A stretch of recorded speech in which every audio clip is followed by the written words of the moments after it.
Halo sahabatku, apa kabar kalian hari ini? Semoga selalu dalam lindungan Tuhan ya. Pernahkah kalian merasa sudah berkorban segalanya untuk rumah tangga, banting tulang bekerja, mengurus rumah, tapi di mata mertua, kalian tetaplah menantu yang kurang ajar, pemalas, dan tidak berharga? Sakit sekali rasanya, bukan? Di channel Cerita Momo kali ini, kita akan masuk ke dalam kisah hidup Lestari. Seorang istri yang kesabarannya dibalas dengan tamparan keras di pagi buta.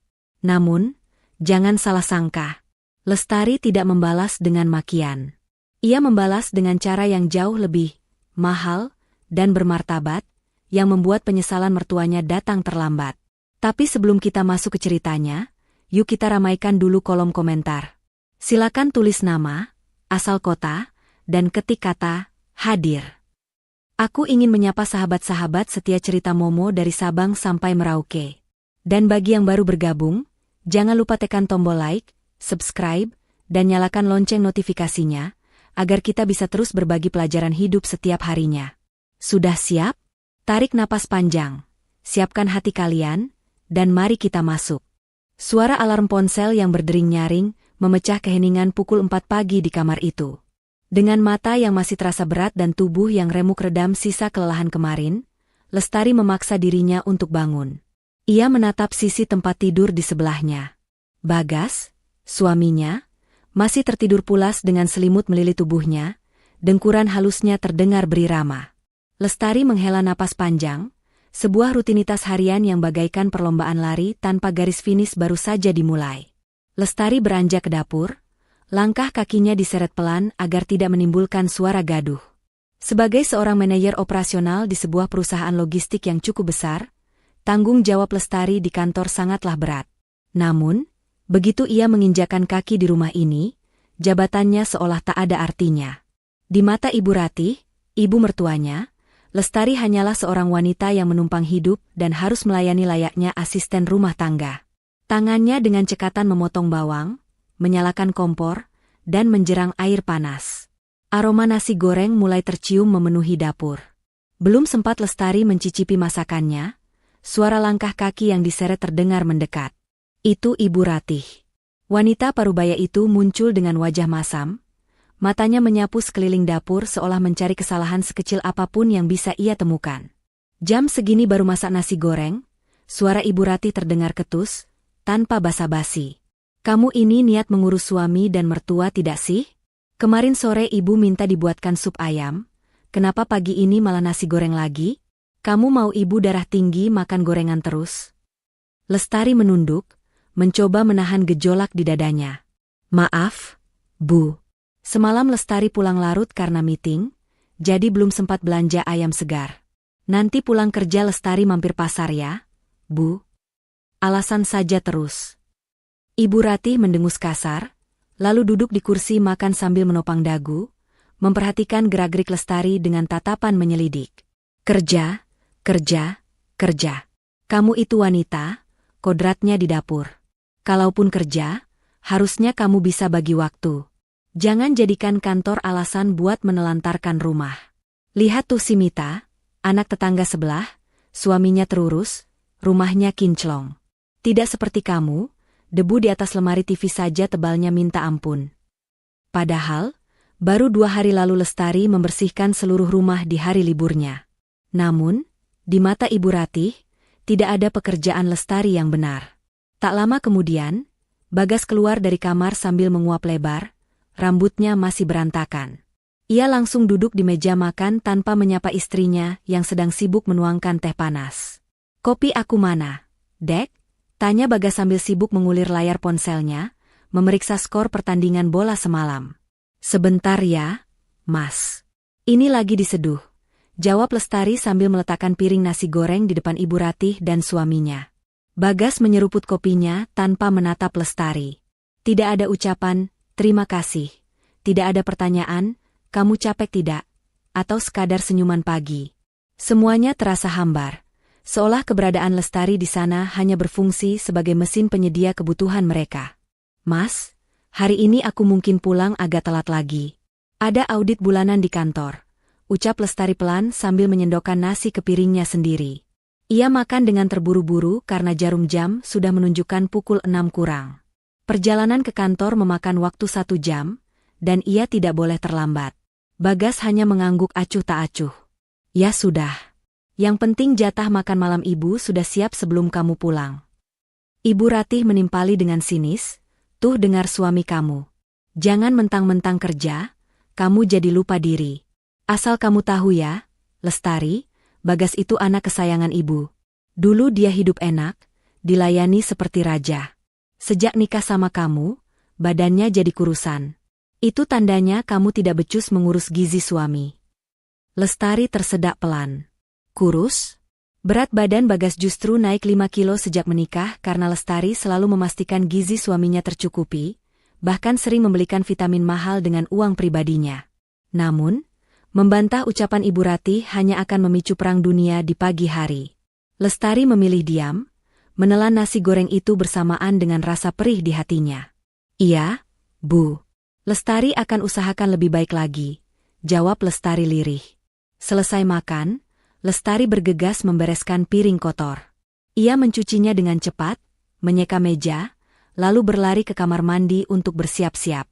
Saat ia keluar dengan pakaian rapi, raut wajah lelahnya sudah ia tutupi dengan bedak tipis dan lipstik. Ia mengambil tas kerjanya dan menghampiri Ibu Ratih, serta Bagas yang kini sedang asyik menonton televisi. Mas, Bu, Lestari berangkat dulu ya. Assalamualaikum, pamit Lestari sambil mencium tangan suaminya dan tangan mertuanya. Ibu Ratih menarik tangannya dengan cepat seolah jijik. Matanya tetap terpaku ke layar TV. Ya, awas jangan lupa beli titipan obat ibu nanti sore. Jangan alasan lupa lagi. Iya, Bu. Pasti Lestari belikan. Lestari berjalan keluar rumah menuju halte bus. Matahari mulai meninggi, menyinari wajahnya yang menyimpan mendung. Di balik senyum profesional yang ia pasang untuk dunia luar, batin Lestari menjerit. Ia lelah. Bukan lelah karena pekerjaan kantor yang menumpuk, melainkan lelah karena apresiasi yang tak pernah kunjung datang di rumahnya sendiri. Ia merasa seperti lilin yang terus membakar diri demi menerangi orang lain, namun orang-orang itu justru mengeluh karena cahayanya kurang terang. Di dalam bus yang sesak, Lestari menatap keluar jendela. Bayangan wajah sinis Ibu Ratih dan sikap acuh tak acuh Bagas terus berputar di kepalanya. Sampai kapan ia bisa bertahan dalam situasi ini? Apakah sebuah pernikahan memang harus mengorbankan harga diri sampai sedemikian rupa?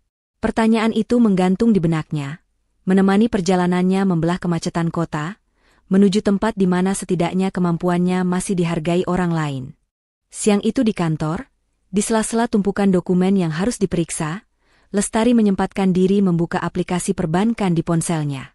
Tanggal gajian baru saja lewat 2 hari, namun saldo di rekeningnya sudah berkurang drastis. Jemarinya dengan lincah namun hati terasa berat, mulai melakukan serangkaian transaksi rutin. Pembayaran listrik rumah, tagihan air, iuran keamanan lingkungan, hingga transfer untuk cicilan motor Bagas yang bulan ini kembali menunggak. Belum lagi daftar belanjaan titipan Ibu Ratih yang panjangnya bukan main. Mulai dari vitamin impor yang harganya selangit, bahan-bahan kue untuk acara arisan ibu-ibu kompleks minggu depan, sampai permintaan gamis model terbaru yang dilihat Ibu Ratih di iklan televisi.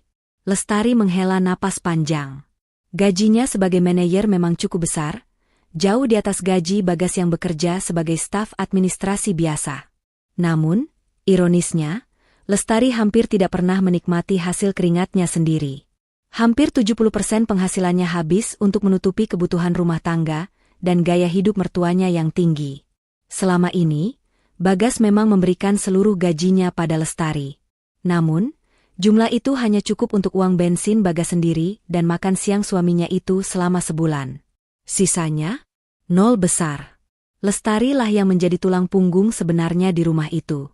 Namun, fakta ini tertutup rapat, terkubur di bawah gengsi Bagas dan ketidaktahuan, atau mungkin ketidakpedulian, Ibu Ratih. Sore harinya, Lestari pulang dengan menenteng 2 kantong plastik besar berisi belanjaan titipan mertuanya. Tubuhnya terasa lengket dan lelah setelah berdesak-desakan di kereta. Saat ia membuka pintu pagar, terdengar gelak tawa dari teras rumah. Ternyata Ibu Ratih sedang berkumpul dengan beberapa tetangga, termasuk Bu RT yang terkenal suka bergosip. Wah, Jeng Rati ini memang beruntung sekali ya. Suara Bu RT terdengar nyaring. Kelihatan makin segar dan awet muda. Pasti perawatannya mahal ya. Lestari memperlambat langkahnya, ragu untuk menyela pembicaraan mereka. Ah, biasa saja kok, Bu RT, jawab Ibu Rati dengan nada bangga yang dibuat-buat. Ini semua berkat Bagas, anak lanang saya itu. Dia kan kerjanya hebat, gajinya besar, jadi dia tidak tega lihat ibunya kucel. Tiap bulan saya dikasih jatah khusus buat perawatan dan beli vitamin. Katanya, Bu, pakai saja uang Bagas, yang penting ibu sehat dan cantik. Duh, punya anak soleh itu memang rezeki ya. Hati Lestari mencelos mendengar bualan itu. Vitamin mahal yang ia beli dengan uang lemburannya, kini diklaim sebagai bukti bakti Bagas. Loh, itu menantunya baru pulang. Salah satu tetangga menunjuk ke arah Lestari yang berdiri mematung di dekat pagar. Ibu Ratih menoleh sekilas, senyum bangganya langsung luntur berganti dengan tatapan meremehkan. Iya, baru sampai dia. Biasalah, wanita karir sibuk. Pulangnya malam terus, tapi ya begitu, uangnya entah lari kemana. Mungkin habis buat beli baju atau bedak dia sendiri. Kalau urusan dapur dan rumah, tetap anak saya Bagas yang tanggung jawab penuh.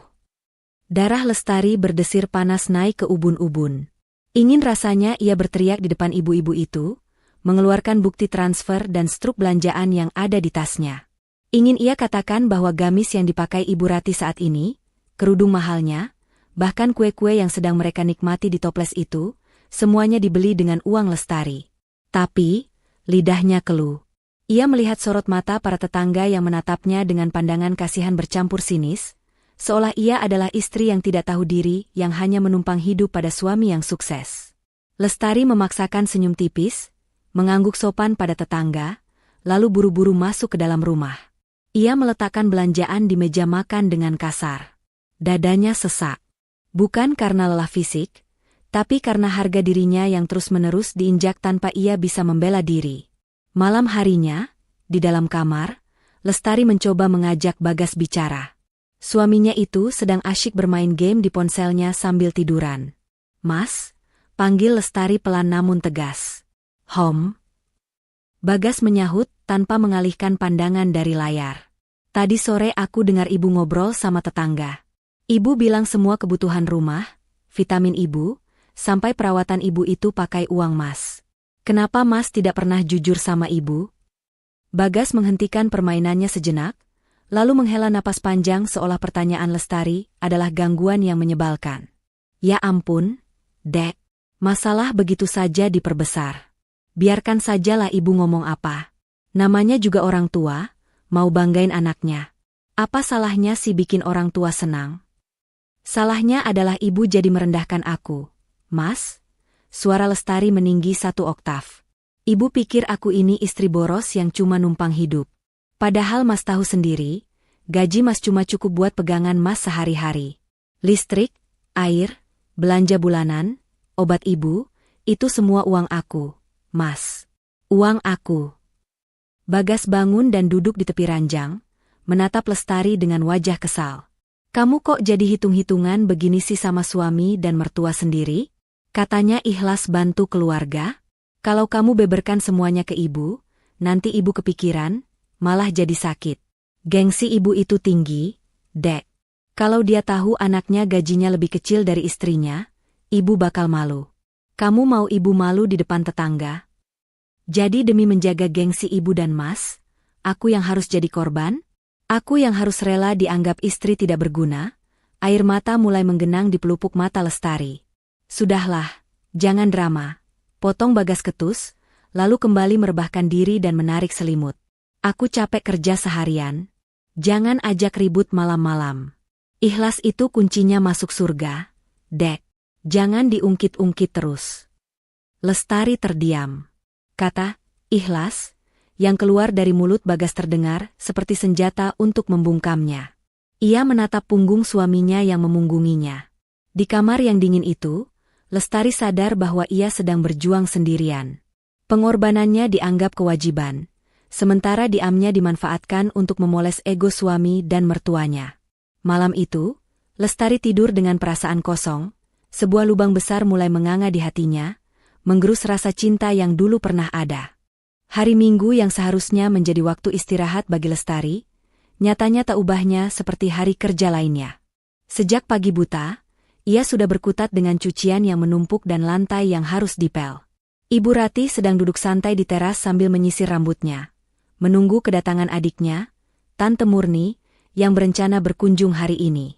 Bagi Lestari, kedatangan Tante Murni adalah mimpi buruk tersendiri. Wanita itu memiliki lidah yang setajam silet dan hobi memanas-manasi keadaan, sifat yang tak jauh beda dengan kakaknya. Sekitar pukul 10 pagi, sebuah mobil berhenti di depan pagar. Tante Murni turun dengan gaya heboh, membawa bingkisan buah tangan. Ibu Ratih menyambutnya dengan pelukan hangat. Wajahnya sumringah, kontras sekali dengan wajah masam yang ia tunjukkan pada Lestari setiap hari. Ya ampun, Mbak Ratih. Makin segar saja kulihat. Pasti hidupnya enak ya, tinggal ongkang-ongkang kaki dilayani menantu, seru Tante Murni dengan suara cemprengnya yang khas saat masuk ke ruang tamu. Lestari yang baru selesai mengepel, buru-buru mencuci tangan dan menyajikan minuman sirup dingin serta kue bolu yang ia beli kemarin. Ia meletakkan nampan di meja dengan hati-hati. Silakan diminum, Tante, Bu, ucap Lestari sopan, lalu hendak beranjak pergi ke belakang untuk melanjutkan menyetrika. Lestari, duduk dulu sini sebentar. Tante mau lihat kamu, cegah Tante Murni sambil menepuk sofa di sebelahnya. Lestari menurut, duduk dengan canggung di ujung sofa. Firasatnya tidak enak. Tante Murni menatap perut Lestari, lalu menggeleng-gelengkan kepala dengan ekspresi prihatin yang dibuat-buat. Masih kosong juga, Tari? Sudah 3 tahun nikah kok belum ada tanda-tanda? Sayang lo, Bagas itu ganteng, bibit unggul. Kalau lama begini, nanti orang mikir yang mandul itu kamu, ujar Tante Murni tanpa tedeng aling-aling. Lestari tersenyum getir, mencoba tetap sopan. Belum dikasih rezeki sama Allah, Tante.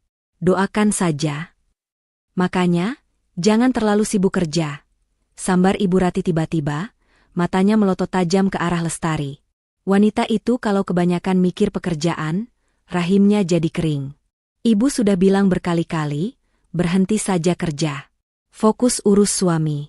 Tapi dasar keras kepala, merasa pintar sendiri, nasihat orang tua tidak pernah didengar. Bukan begitu, Bu, Lestari mencoba membela diri dengan suara lembut. Zaman sekarang kebutuhan hidup mahal. Kalau Lestari berhenti kerja, kasihan Mas Bagas kalau harus menanggung semuanya sendiri. Cicilan rumah, listrik, kebutuhan sehari-hari kan tidak sedikit. Halah, alasan, potong Ibu Ratih cepat. Kamu itu memang tidak mau kalah sama suami. Kamu pikir Bagas tidak mampu? Anakku itu mampu menghidupi 2 istri sekaligus kalau dia mau. Kamu saja yang gaya hidupnya ketinggian. Tante Murni mengangguk setuju, lalu mencondongkan tubuhnya ke arah Ibu Ratih, seolah berbisik tapi suaranya sengaja dikeraskan. Mbak, ingat tidak si Sinta? Mantan pacar Bagas waktu kuliah dulu? Kemarin aku ketemu dia di mal. Masya Allah, cantik banget sekarang. Mbak, sudah punya anak 2, gemuk-gemuk, lucu-lucu. Dia tidak kerja, fokus jadi ibu rumah tangga. Suaminya yang kerja keras, Sinta tinggal nikmati hasilnya. Kelihatan bahagia sekali. Jantung Lestari seperti berhenti berdetak mendengar nama itu. Sinta. Nama masa lalu Bagas yang sering sekali diungkit-ungkit oleh Ibu Ratih setiap kali sedang marah. Iya, Murni. Ibu juga menyesal sekali, sahut Ibu Ratih dengan nada dramatis, matanya melirik sinis ke arah Lestari. Coba dulu Bagas jadi nikah sama Sinta. Pasti sekarang rumah ini sudah ramai suara cucu. Sinta itu anaknya penurut, lembut, bicaranya sopan, dan yang paling penting, dia hormat sama orang tua. Tidak seperti yang ini, dibilangin sedikit, jawabnya panjang lebar. Air mata mulai menggenang di pelupuk mata Lestari. Ia meremas ujung bajunya kuat-kuat. Penghinaan ini sudah keterlaluan. Ia dibandingkan dengan mantan pacar suaminya tepat di depan mukanya sendiri, di rumah yang ia bayar cicilannya setiap bulan. Bagas yang sedari tadi hanya diam mendengarkan sambil memakan kue bolu, tidak menunjukkan tanda-tanda akan membelanya. Lestari menoleh ke arah suaminya, tatapannya memohon pertolongan. Mas kok diam saja? Bagas justru menghela napas kasar, terlihat terganggu karena namanya disebut. Sudahlah, Dek. Jangan dimasukin hati. Ibu kan cuma berandai-andai. Wajar orang tua pengen cucu. Kamu jangan sensitif begitu.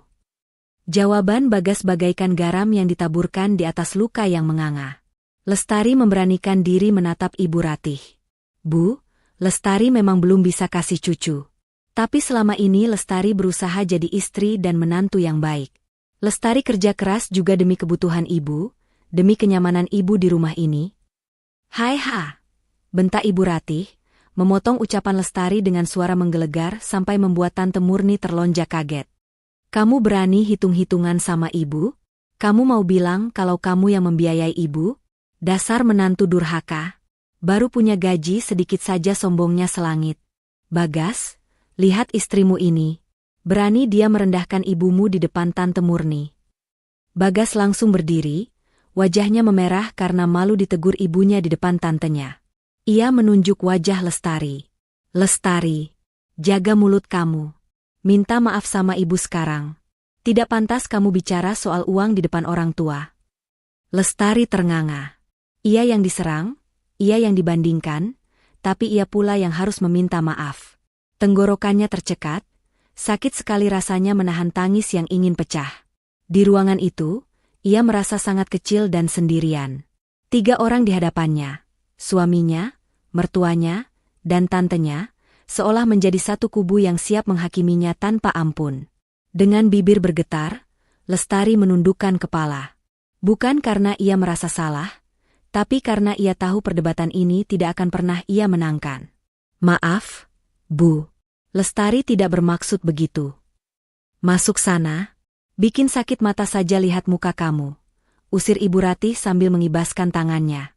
Lestari bangkit dan berjalan cepat menuju dapur.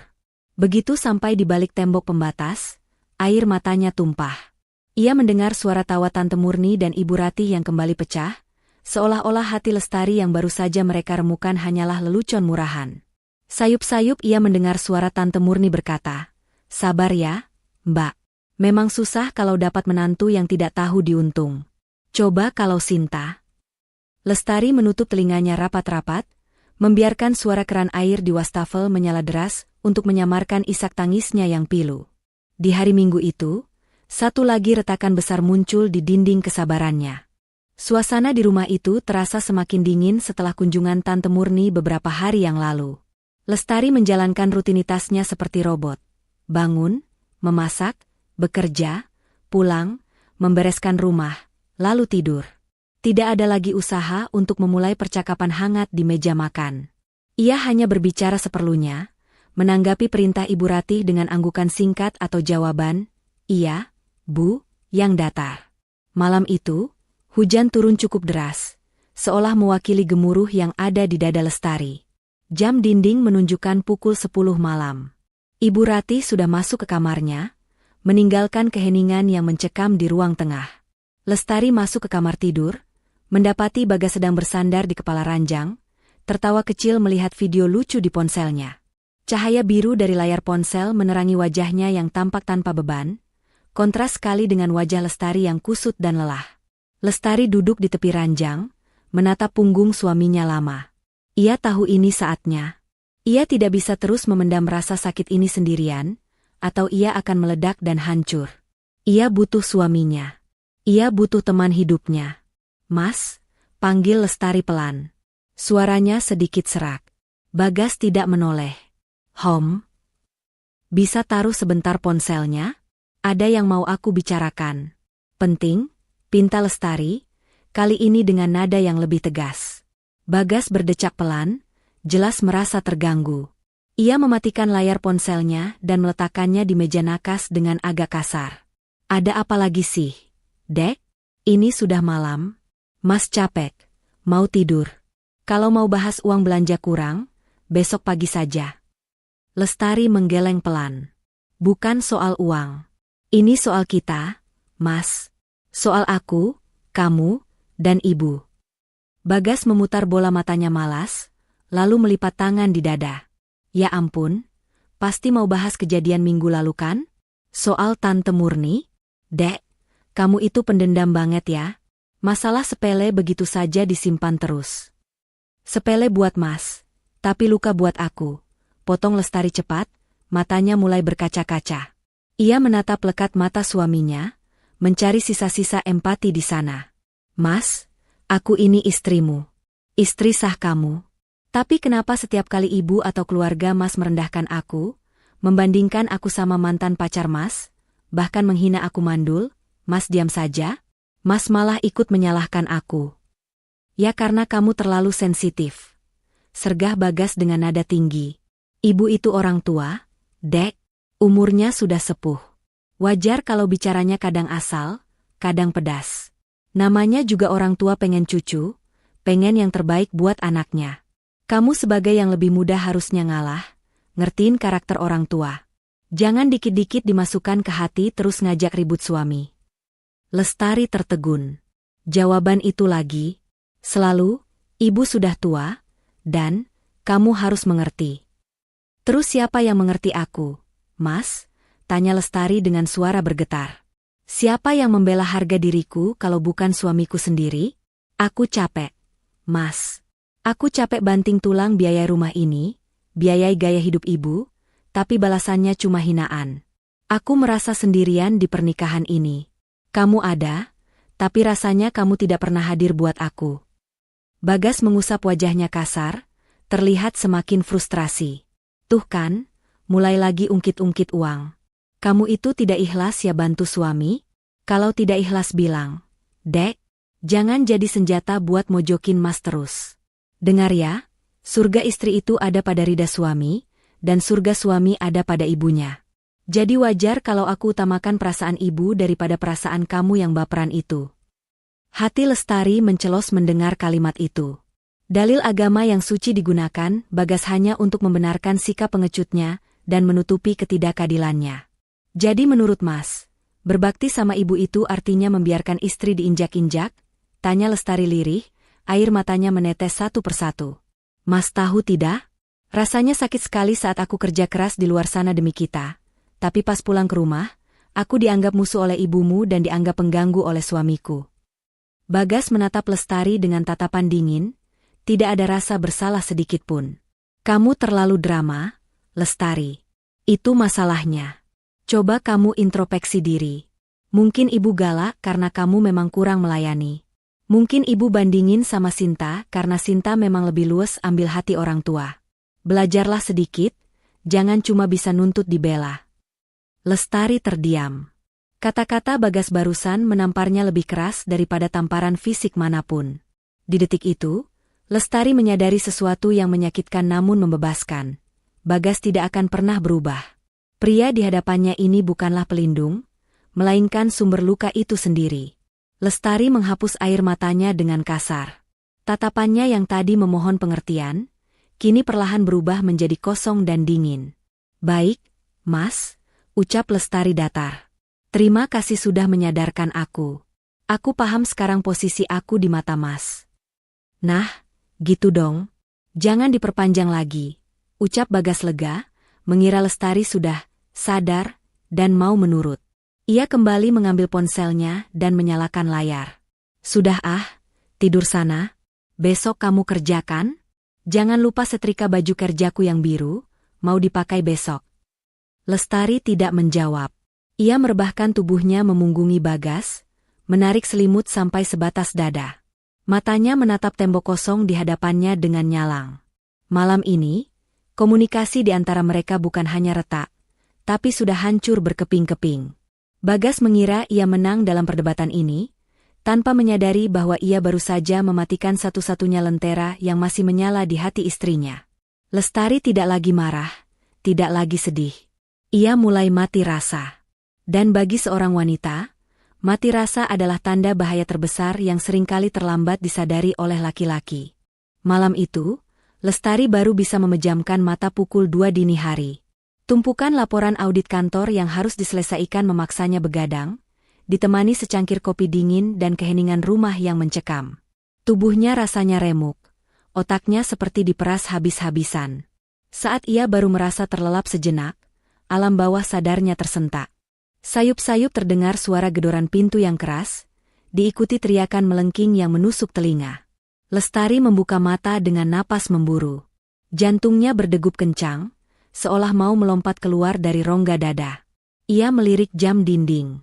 Pukul 5.15 pagi. Ia terlambat bangun 10 menit dari jadwal biasanya. Lestari, buka pintunya. Teriakan Ibu Ratih terdengar semakin keras dari balik pintu kamar. Sudah jam 5 loh, kamu masih tidur? Dasar pemalas. Cepat bangun buatkan sarapan.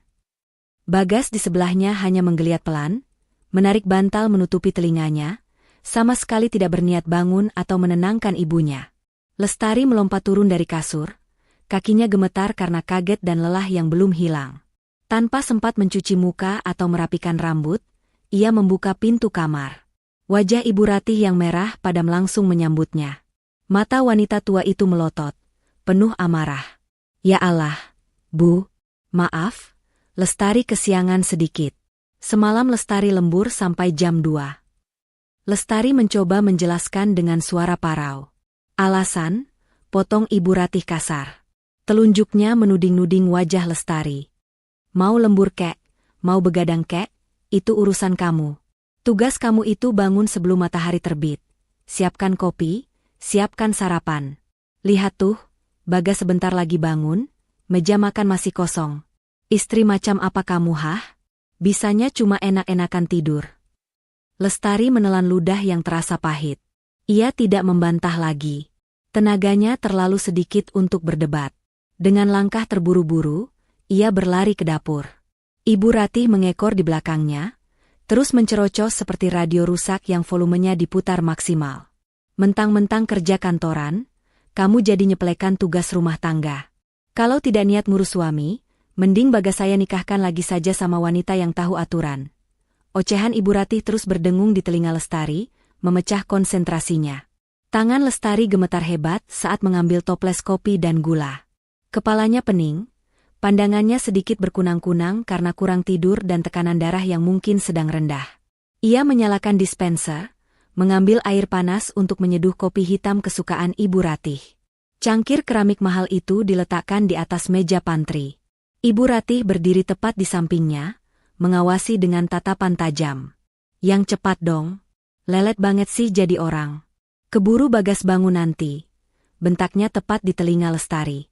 Kaget mendengar bentakan yang tiba-tiba itu, tangan Lestari tersentak. Air panas yang sedang ia tuang meleset dari bibir cangkir. Cairan hitam panas itu tumpah, membasahi taplak meja dan menciprat sedikit ke arah tangan Ibu Ratih yang bertumpu di meja. Aduh! Pekik Ibu Ratih, meski cipratannya hanya sedikit dan tidak melukainya. Namun, reaksi selanjutnya terjadi begitu cepat. Tanpa aba-aba, tangan Ibu Ratih melayang. Plak! Sebuah tamparan keras mendarat telak di pipi kiri Lestari. Suara kulit beradu kulit itu terdengar nyaring di dapur yang sempit. Waktu seakan berhenti. Rasa panas menjalar cepat di wajah Lestari, menyengat hingga ke sudut mata, memancing air mata keluar tanpa diminta. Telinganya berdengung. Ia mematung, memegang pipinya yang mulai berdenyut nyeri. Ini bukan pertama kalinya ia dimarahi, tapi ini pertama kalinya fisik ia disakiti. Dasar menantu tidak becus. Teriak Ibu Ratih histeris, matanya menyalang penuh kebencian. Kamu mau mencelakai saya ya? Mau bikin tangan saya melepuh? Bisanya cuma menghabiskan uang anakku, tapi bikin kopi saja tidak becus. Dasar wanita pembawa sial. Keributan itu membuat Bagas akhirnya keluar dari kamar. Ia berjalan gontai menuju dapur, menggaruk kepalanya yang tidak gatal. Ada apa sih, Bu? Pagi-pagi kok sudah teriak-teriak? Tanya Bagas malas, matanya menyipit melihat kekacauan di dapur. Melihat anaknya datang, Ibu Ratih langsung memasang wajah memelas, seolah dialah korbannya. Lihat istri kamu ini, gas. Masa bikin kopi saja tumpah kemana-mana? Hampir kena tangan ibu. Ditegur malah diam saja, melotot sama orang tua. Ibu refleks nampar dia biar sadar. Lestari menoleh ke arah Bagas. Ia menunggu. Ia menunggu suaminya melihat pipinya yang merah, melihat air matanya, dan melihat ketidakadilan ini. Ia menunggu Bagas marah pada ibunya karena telah melakukan kekerasan fisik. Namun, Harapan itu pupus seketika. Bagas hanya menghela napas panjang, menatap Lestari dengan tatapan menyalahkan. Kamu tuh gimana sih, Dek? Ceroboh banget. Kalau kerja itu pakai mata, pakai hati. Kasihan ibu kalau sampai kena air panas. Minta maaf sana sama ibu. Dunia Lestari runtuh. Tidak ada pertanyaan, kamu sakit, tidak ada pembelaan. Yang ada hanya perintah untuk meminta maaf kepada pelaku yang baru saja menamparnya. Lestari menatap nanar cangkir kopi yang terguling dan noda hitam yang melebar di atas meja. Rasa sakit di pipinya perlahan berubah menjadi rasa dingin yang menusuk tulang. Sesuatu di dalam dirinya, mungkin itu kesabaran, mungkin itu cinta, atau mungkin harapan, baru saja patah. Patah dengan suara yang lebih nyaring daripada tamparan tadi. Ia mengangkat wajahnya, menatap Ibu Ratih yang masih berkacak pinggang dengan wajah puas, dan Bagas yang berdiri acuh tak acuh menanti permintaan maafnya.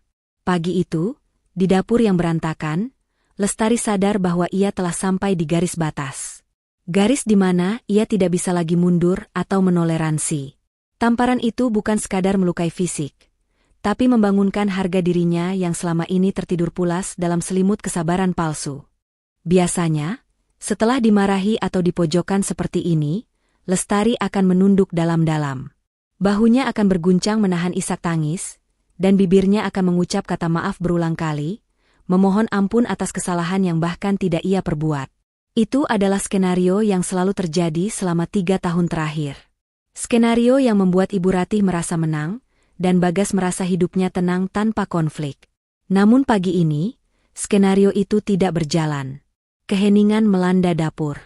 Bukan keheningan yang damai, melainkan keheningan yang berat dan mencekam, seolah udara di ruangan itu tiba-tiba tersedot habis. Lestari tidak menangis. Ia tidak menunduk.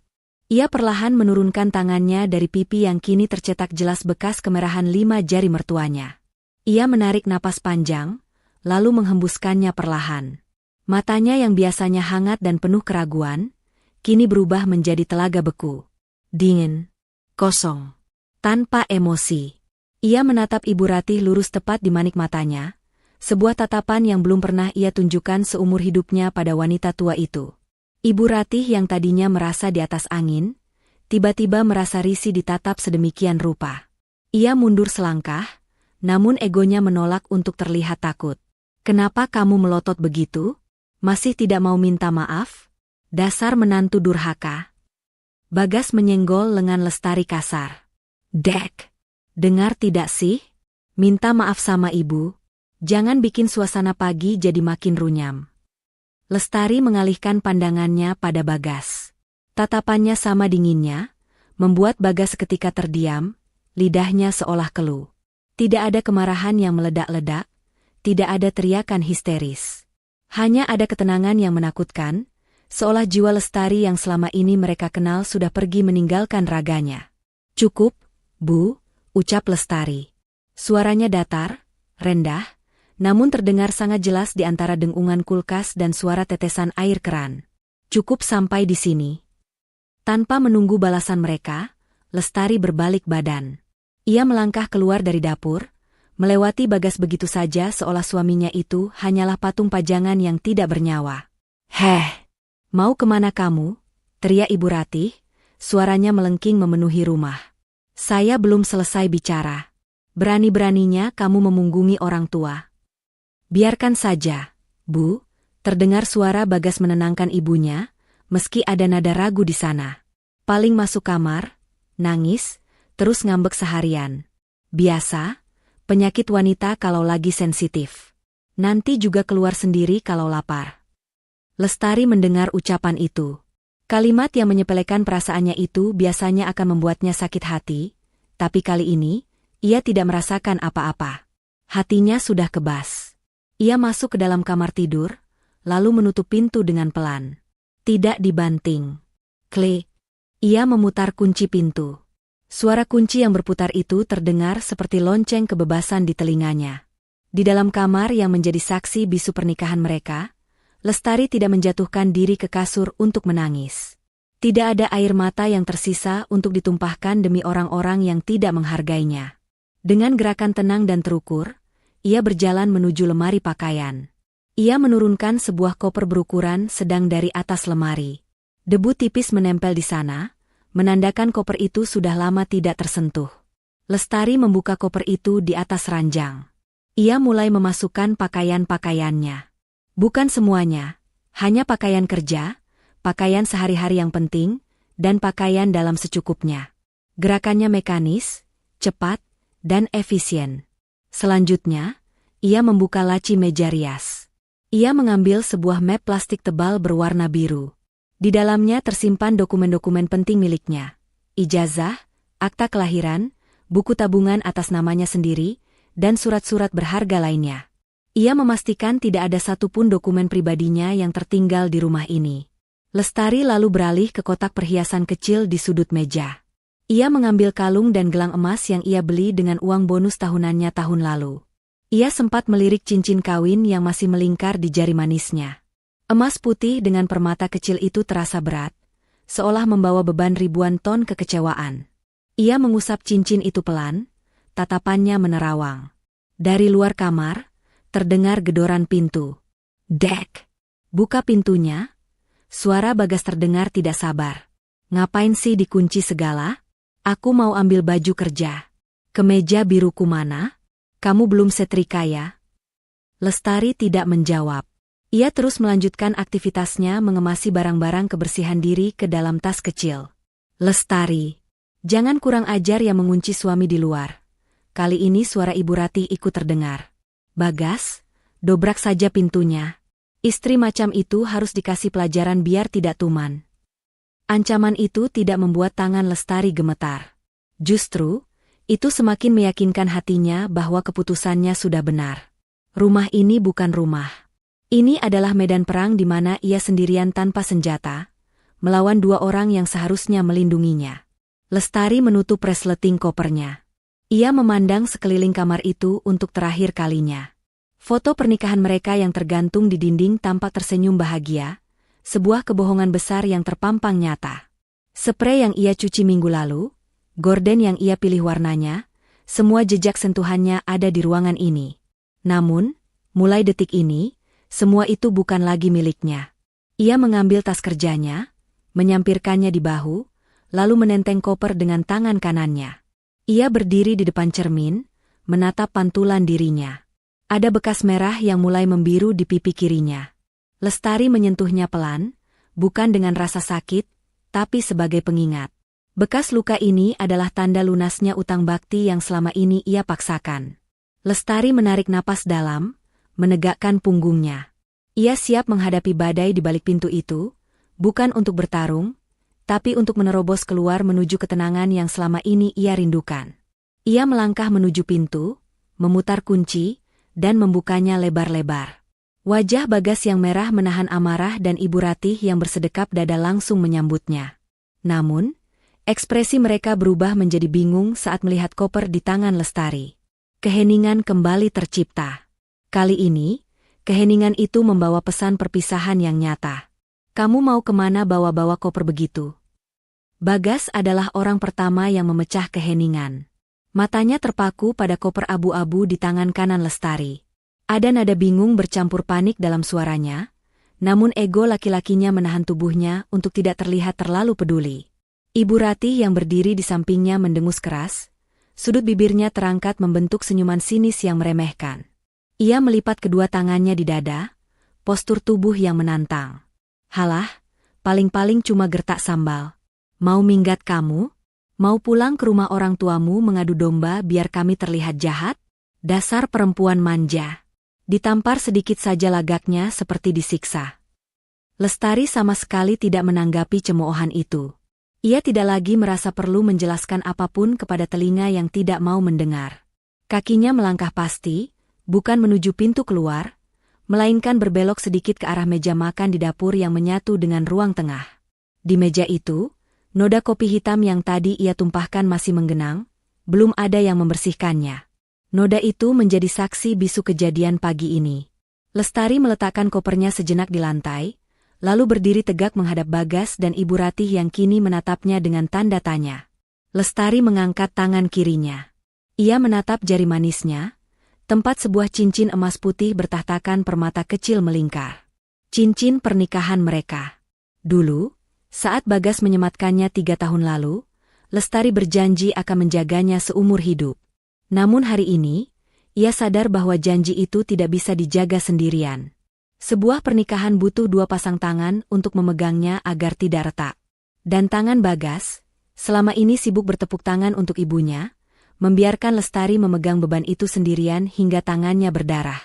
Dengan gerakan perlahan namun mantap, Lestari menarik cincin itu dari jarinya. Ada sedikit hambatan, seolah cincin itu enggan lepas, tapi Lestari memaksanya keluar. "Lestari, apa-apaan kamu?" Suara Bagas mulai meninggi, wajahnya memucat. Ia mulai menyadari bahwa ini bukan sekadar drama pagi hari biasa. "Jangan konyol, Dek. Pasang lagi cincinnya. Malu dilihat tetangga kalau kamu keluar tanpa cincin." Lestari mengabaikan perintah itu. Ia meletakkan cincin tersebut di atas meja makan, tepat di samping genangan kopi yang dingin. Bunyi denting logam beradu dengan kaca meja terdengar kecil, namun nyaring menggema di keheningan ruangan itu. Lestari menatap manik mata suaminya dalam-dalam. Tatapan yang membuat Bagas merasa kerdil. "Mas, aku kembalikan cincin ini," ucap Lestari. Suaranya tenang, setenang air danau yang menghanyutkan. Tidak ada getar tangis, tidak ada amarah yang meledak. Hanya ada kehampaan yang mematikan.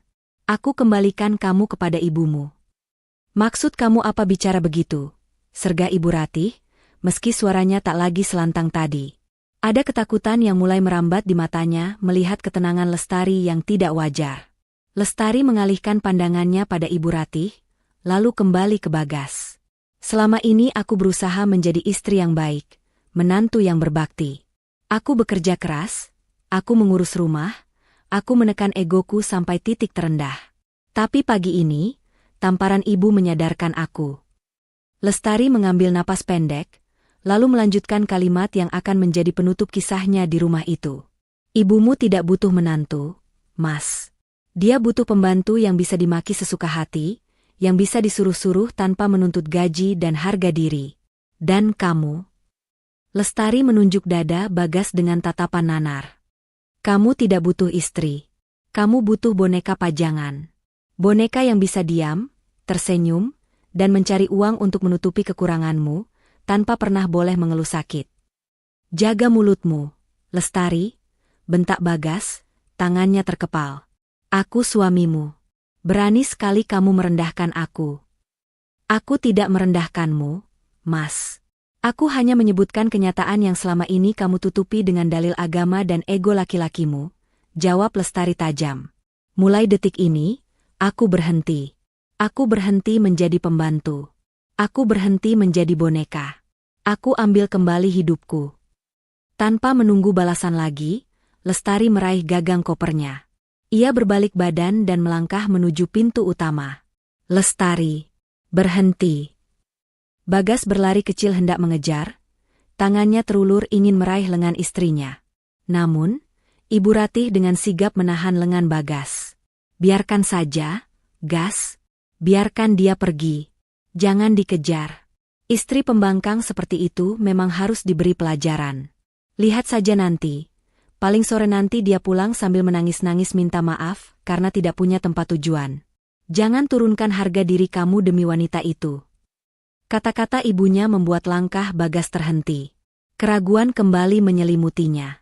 Ia menatap punggung Lestari yang semakin menjauh. Dalam hatinya, ia yakin ibunya benar.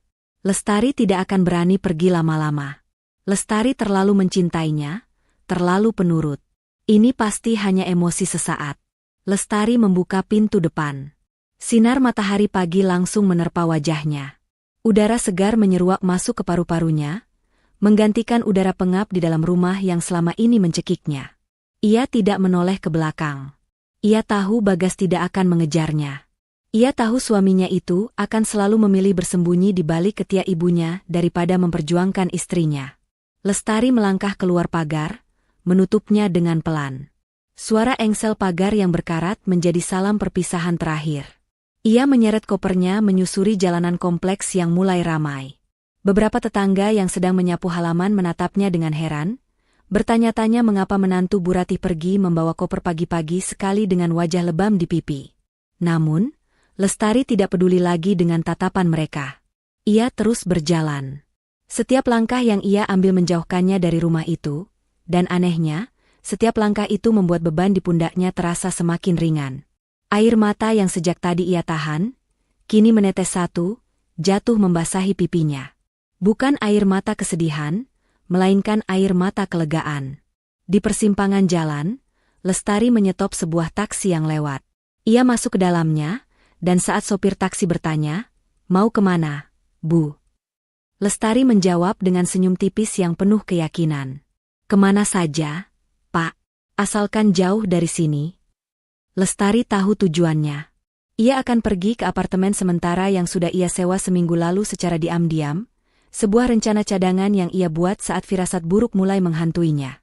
Hari ini, rencana itu menjadi penyelamat kewarasannya. Ia telah kehilangan statusnya sebagai istri, tapi ia berhasil menyelamatkan dirinya sendiri. Sudah 7 hari berlalu sejak suara roda koper Lestari menghilang di balik pagar, namun rasanya seperti 7 tahun bagi penghuni rumah itu. Rumah yang dulunya hangat, wangi, dan tertata rapi, kini berubah menjadi seperti kapal pecah yang ditinggalkan nahodanya. Bagas melangkah masuk ke dalam rumah dengan langkah gontai. Tubuhnya lengket oleh keringat setelah berdesakan di kereta sepulang kerja. Biasanya, begitu membuka pintu, aroma masakan lezat akan menyambutnya, diikuti senyum Lestari yang menyodorkan segelas teh manis hangat. Namun hari ini, yang menyambutnya hanyalah bau apek yang menyengat dan tumpukan piring kotor yang menggunung di wastafel dapur. Sisa makanan di piring-piring itu mulai mengering dan dikerubungi semut. "Bagas, kamu sudah pulang?" Suara serak Ibu Ratih terdengar dari arah kamar. Bagas menghela napas panjang, melepaskan sepatunya sembarangan di dekat rak yang sudah penuh debu. "Iya, Bu. Bagas baru sampai." Ibu Ratih keluar dari kamar dengan berjalan tertatih. Penampilannya jauh berbeda dari minggu lalu. Rambutnya acak-acakan, daster yang dipakainya terlihat kusam, dan wajahnya pucat. Tidak ada lagi bedak tebal atau lipstik merah yang biasa menghiasi wajahnya. "Mana makan malam Ibu?" tanya Ibu Ratih langsung, tanpa bertanya kabar anaknya.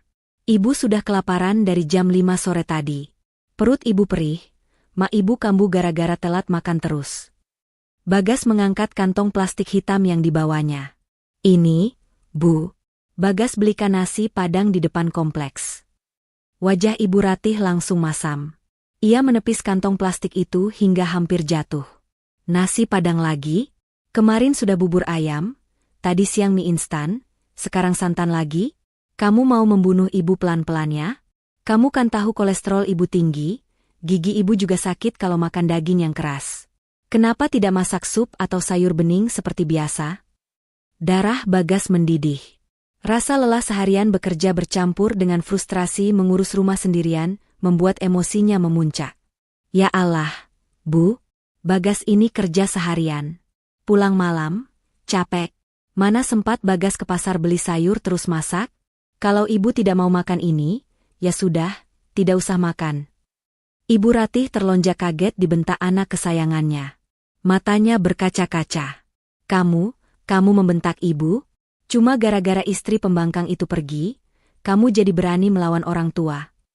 "Bukan begitu, Bu." Suara Bagas melemah, ia memijat pelipisnya yang berdenyut nyeri.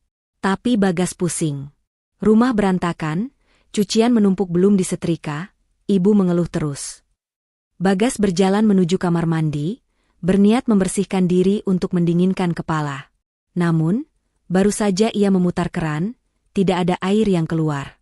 Hanya suara desisan angin dari pipa.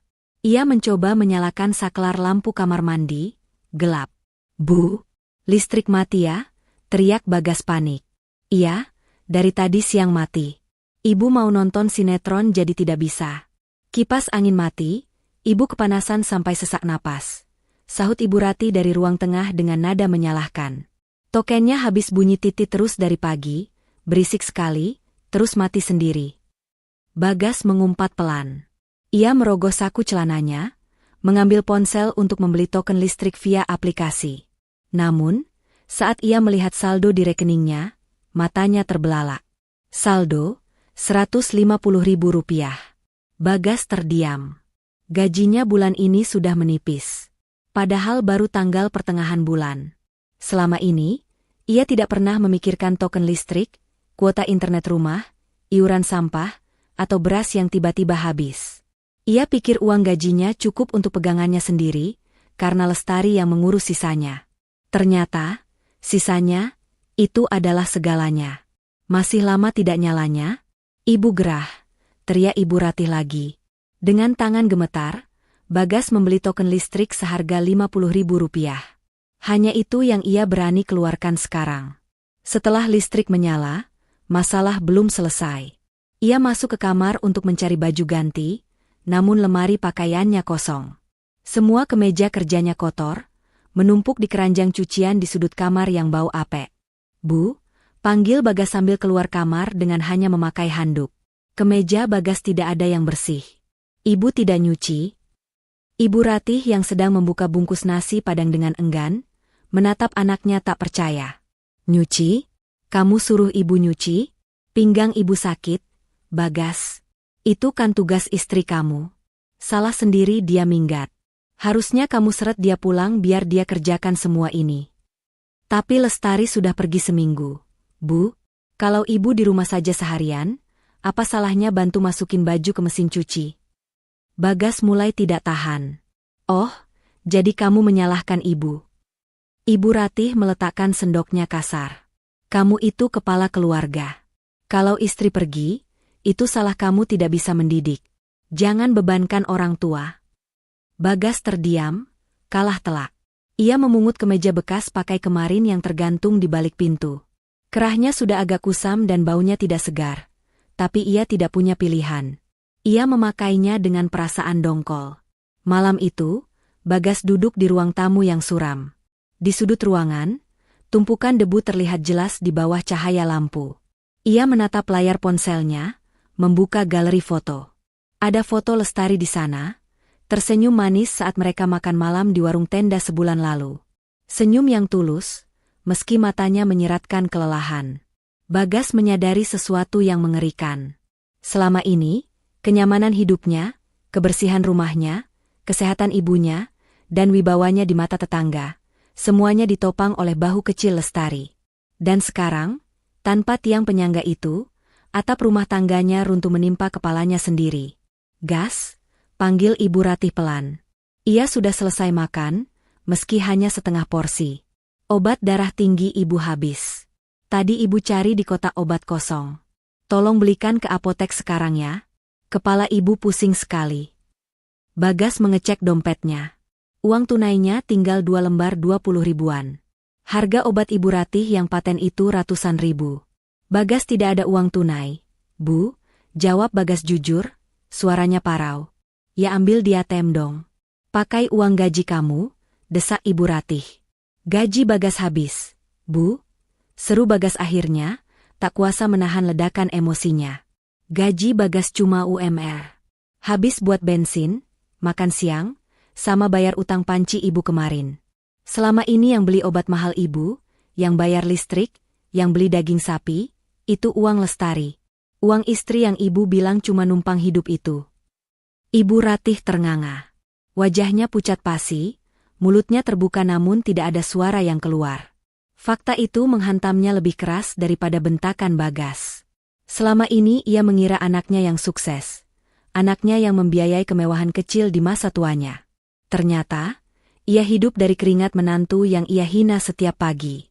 Keheningan menyelimuti ruangan itu. Bukan keheningan karena damai, tapi keheningan karena rasa malu dan kenyataan pahit yang mulai merayap naik ke permukaan. Di tengah rumah yang berantakan dan bau itu, Bagas menundukkan kepalanya dalam-dalam, menyadari betapa bodoh dan miskinnya ia tanpa kehadiran Lestari. Rumah ini bukan lagi istana. Ini hanyalah bangunan kosong tanpa nyawa. Kekacauan di rumah yang semakin tak terkendali memaksa Bagas untuk menelan gengsinya bulat-bulat. Siang itu, ia nekat izin pulang lebih awal dari kantornya dengan alasan sakit, padahal tujuannya satu, menemui Lestari. Bagas tahu ia tidak bisa membiarkan keadaan ini berlarut-larut.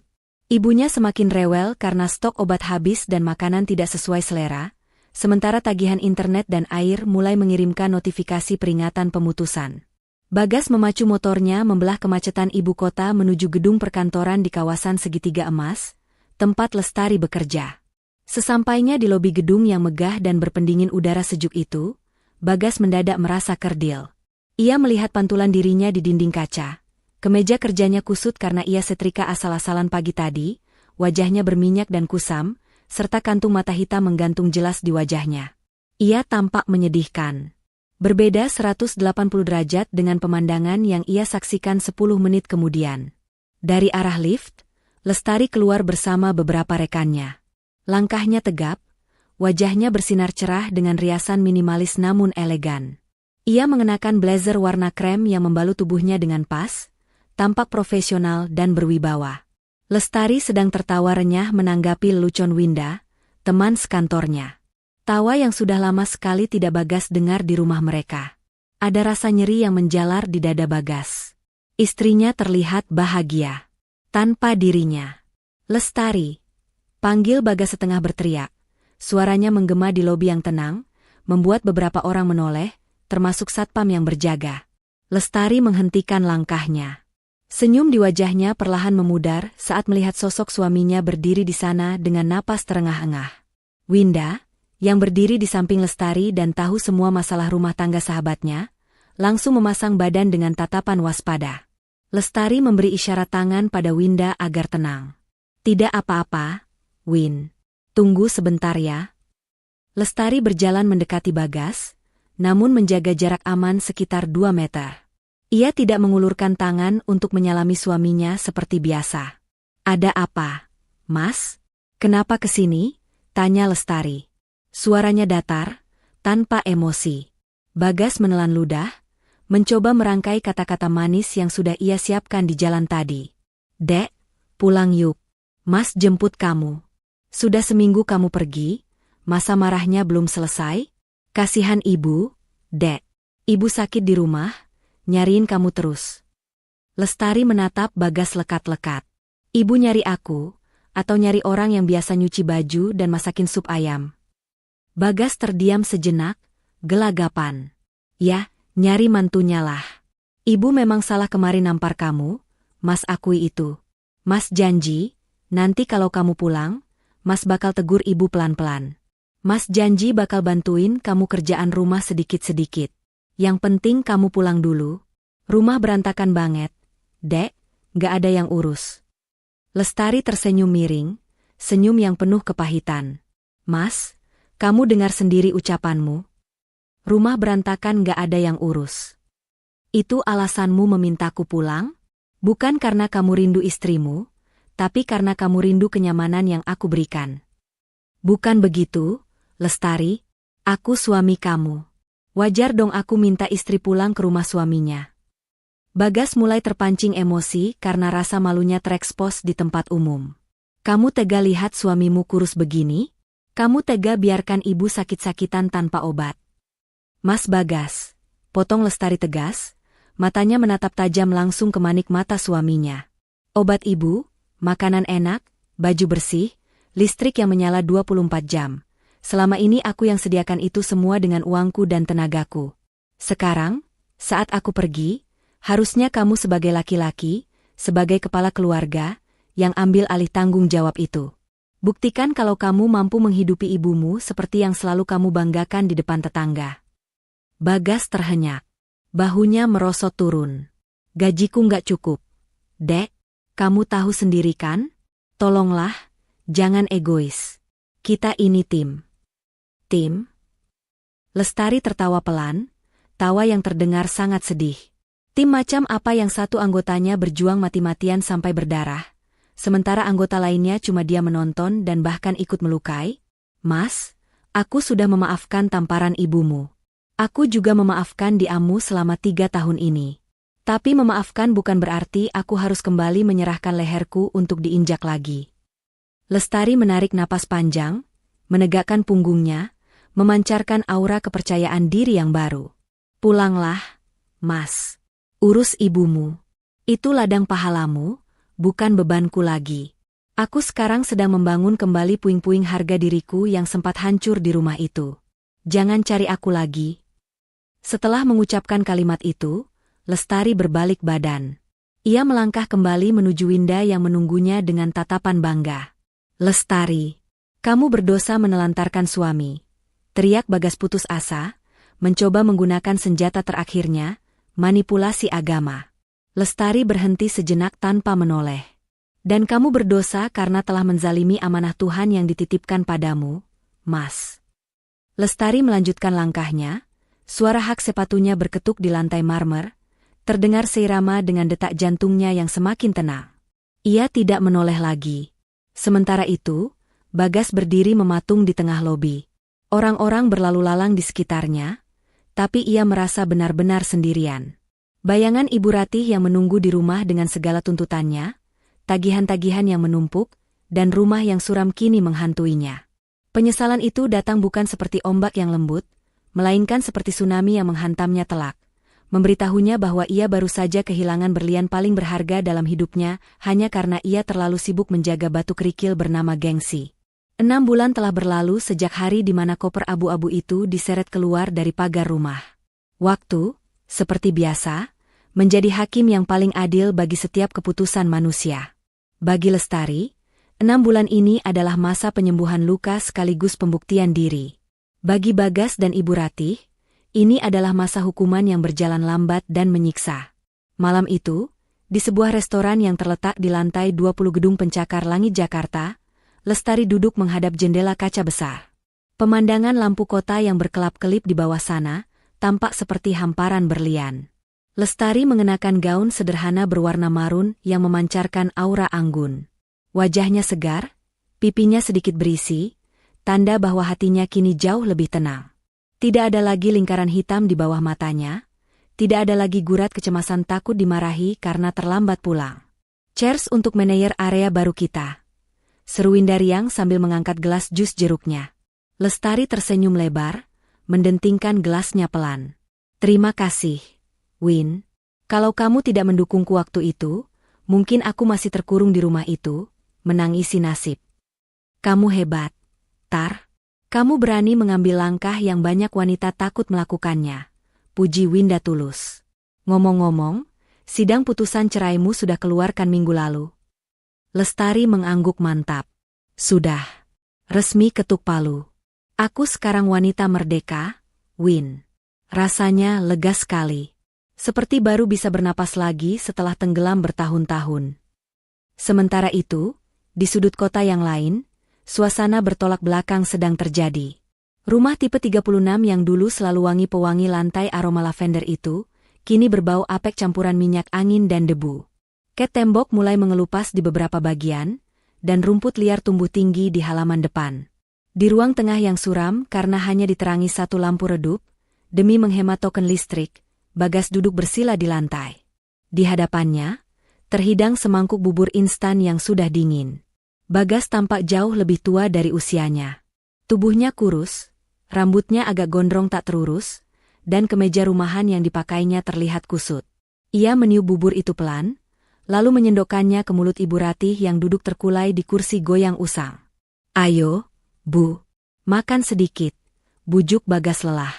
Ibu Ratih membuka mulutnya sedikit, menerima suapan itu. Namun, baru 2 detik dikunyah, ia melepaskannya kembali ke tisu. Wajahnya meringis. Hambar. Tidak enak, keluh Ibu Ratih dengan suara parau. Tubuhnya kini ringkih. Kakinya bengkak karena asam urat yang kambuh dan tidak terkontrol pola makannya. Ibu mau soto ayam buatan Lestari. Kenapa kamu tidak suruh dia masak? Suruh dia pulang? Gas. Bilang sama dia, ibu mau soto. Tangan Bagas yang memegang mangkuk gemetar. Ia meletakkan mangkuk itu dengan kasar ke lantai. Suara benturannya membuat Ibu Ratih tersentak. Bu, tolonglah. Suara Bagas terdengar putus asa, matanya berkaca-kaca menahan tangis yang sudah di ujung pelupuk. Berhenti panggil nama Lestari. Dia tidak akan pulang. Dia bukan istri Bagas lagi. Kita sudah bercerai, Bu. Bercerai. Ibu Ratih terdiam, matanya menerawang kosong. Ingatannya yang mulai rabun kadang membuatnya lupa bahwa dialah penyebab utama perpisahan itu. Masa dia tegas sama ibu? Ibu kan mertuanya. Dulu dia penurut. Dia penurut karena dia menghormati kita, Bu. Tapi kita injak-injak harga dirinya. Potong Bagas, air matanya akhirnya menetes jatuh ke lantai yang kotor. Ibu ingat tamparan ibu 6 bulan lalu? Tamparan itu yang membangunkan dia, Bu. Dan sekarang, lihat kita. Kita hidup seperti gelandangan di rumah sendiri. Gaji Bagas habis buat bayar utang ibu, buat beli obat ibu. Bagas capek, Bu. Bagas capek. Bagas menelungkupkan wajahnya ke lutut, menangis terseduh-seduh. Suara tangis penyesalan seorang laki-laki yang terlambat menyadari bahwa ia telah membuang permata demi membela egonya yang rapuh.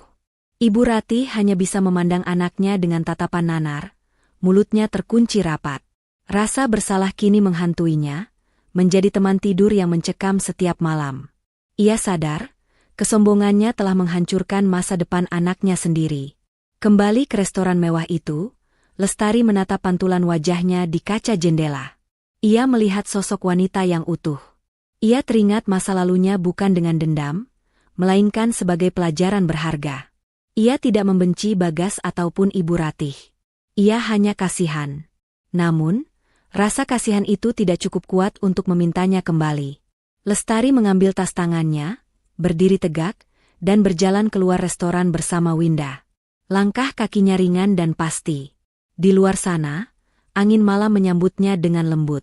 Ia menghirup udara malam dalam-dalam, merasakan sensasi kebebasan yang mengalir di setiap pembuluh darahnya. Ia pernah patah, pernah hancur, dan pernah dianggap tidak berharga.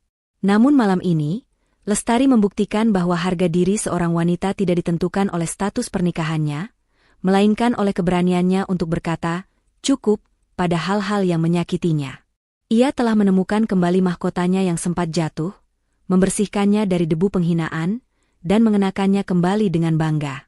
Lestari tersenyum, siap menyambut babak baru dalam hidupnya.